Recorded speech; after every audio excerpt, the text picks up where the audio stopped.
don't think there's any division in that. Okay, I'm going to have to take a break. 51551. The UN Climate Action Summit. Brid Smith, you must have been delighted, were you, to hear that the Taoiseach has converted to keeping fossil fuel in the ground?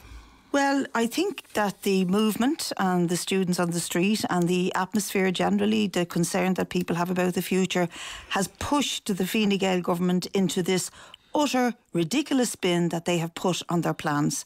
I mean, I've looked at it very, very carefully, and as somebody who doesn't come from a science background but for the last 2 years has been studying this particular science very, very carefully, what the Taoiseach is saying just doesn't make sense. And Petrol Resources said it very clearly on Drive Time yesterday that you cannot explore for either gas or oil separately. And he makes out, we're going to stop issuing exploration licences for oil because that's manky dirty, coal is manky dirty, but gas is okay, so we'll keep issuing licence for that in 80% of our shores, by the way.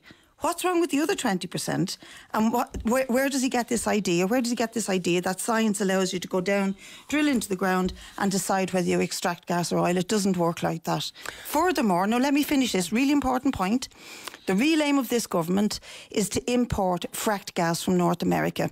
They're signing up in a couple of weeks to projects of common interest in the European Union, which will allow them import hubs of fracked gas into Shannon, into Cork. This is the Shannon LNG project. Shannon LNG project. Which is held up in the courts, in the European courts as we stand, as I understand No, it's not being held up in the European courts. When they sign these projects of common interest, they'll give the go-ahead for it.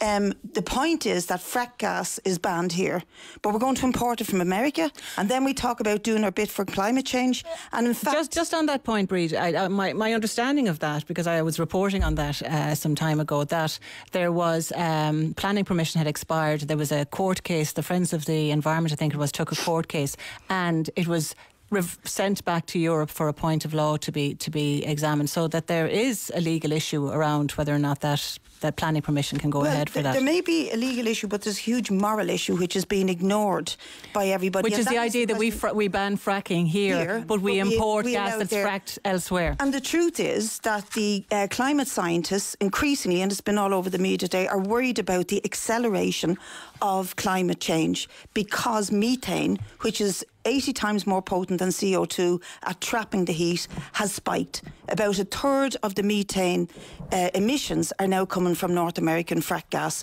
And we are trying to buy into this, and they keep telling us that's the future. So we've a motion here, and I hope Fianna Fáil will sign it. Everybody else has, bar Fine Gael, which is calling on the government not to allow those projects of common interest be signed.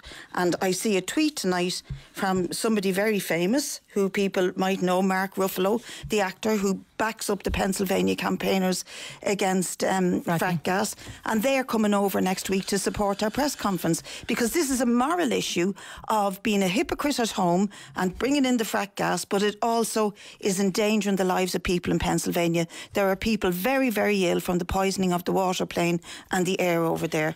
Now, we're waiting. Jim O'Callaghan, is Fianna Fáil going to back this? In fairness, I haven't seen the motion yet. Jimmy Dooley will come to the front. Yeah, and what you find? Well, I think you should probably just check with some of the people in exploration and mining in the department. But that's what Petrol Resources said yesterday. Yeah, that's what Petrol Resources said. You explore and you either you either find gas or oil, but you cannot issue licences to say, here, Andrew, go and find gas. But you can explore. But don't. And if you find the oil, you don't take it.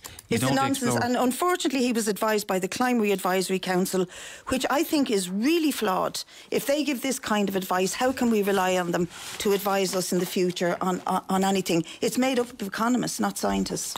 Okay, I'm going to have to leave it there.